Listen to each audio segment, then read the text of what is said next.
Meu nome é Léo, sou enfermeiro e, após muitos anos trabalhando em um hospital em Porto Alegre, decidi encarar uma mudança de vida.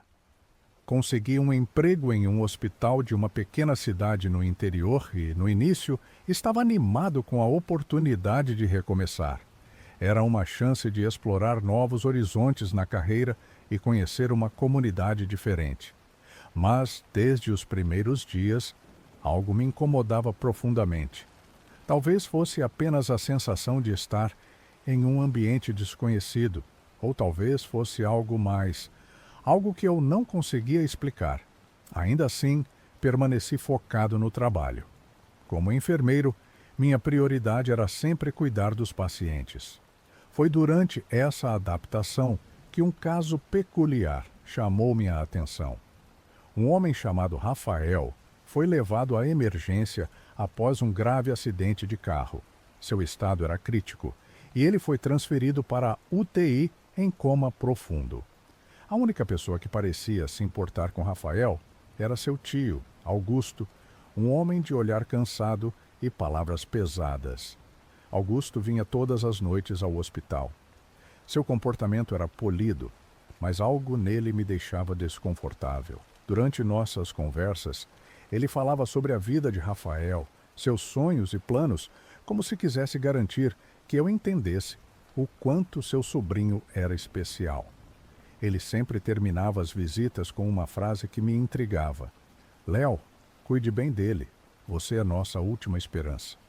Conforme os dias se transformavam em semanas, Augusto continuava vindo, sempre no mesmo horário, sempre com a mesma expressão sombria. Certa noite, enquanto verificava os sinais vitais de Rafael, Augusto me abordou com um tom ainda mais urgente. Prometa-me, Léo. Prometa que nada de mal vai acontecer com ele. Sua voz era quase um sussurro, mas carregava um peso que não podia ser ignorado. Eu assenti, sem entender completamente o significado de suas palavras. Algumas noites depois, enquanto fazia minha ronda, ouvi algo que me deixou arrepiado. Um som baixo, como um murmúrio vindo da cama de Rafael. Corri até lá e vi os monitores registrando atividade em comum. Rafael estava mexendo os dedos, os olhos movendo-se sob as pálpebras. De repente, ele abriu os olhos.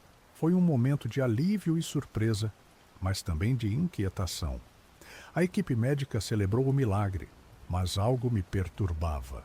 Desde o despertar de Rafael, Augusto parou de aparecer.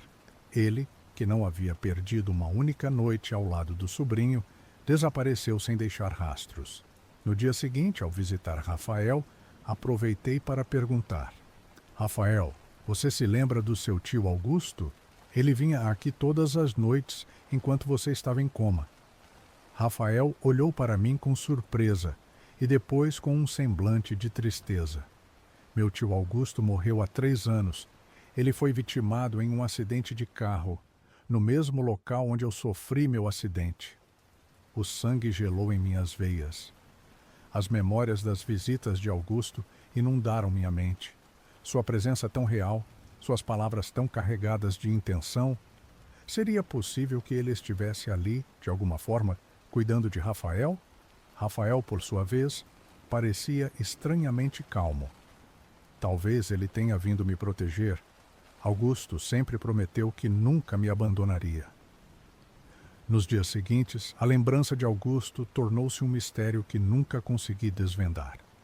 Rafael se recuperou completamente e recebeu alta, mas a presença de Augusto permaneceu como uma sombra em minha memória. Nunca compartilhei essa história com ninguém do hospital, apenas com meus amigos mais próximos. Ainda me pergunto se ele realmente esteve ali ou se foi apenas uma manifestação do inexplicável.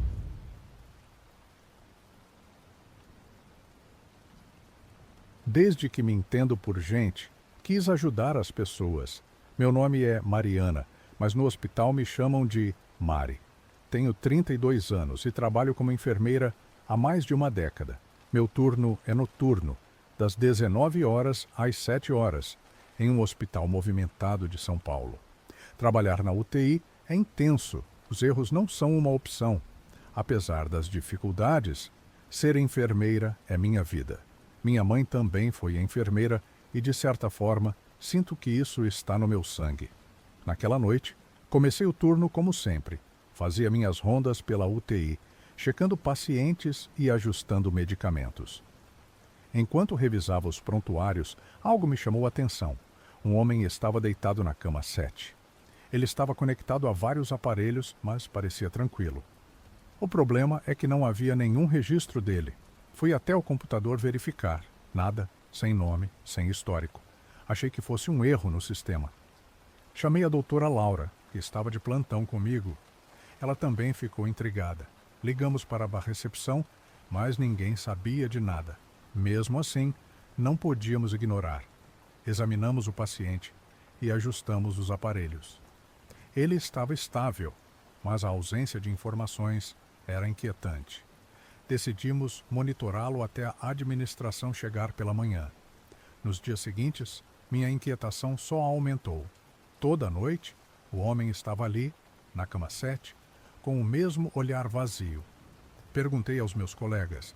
Henrique, enfermeiro do turno da manhã, garantiu nunca ter visto ninguém ali. Clara, minha colega da noite, também não notava nada de estranho.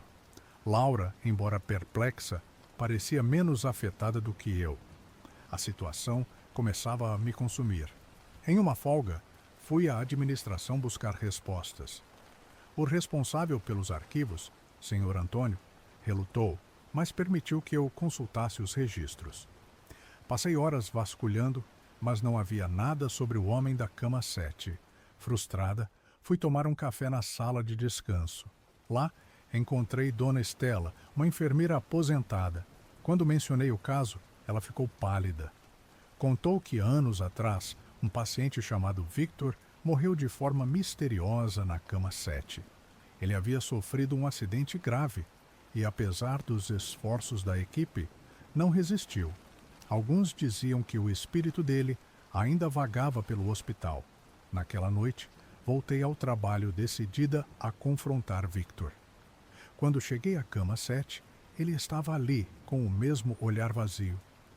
Mostrei o prontuário que havia encontrado nos arquivos e perguntei o que ele queria.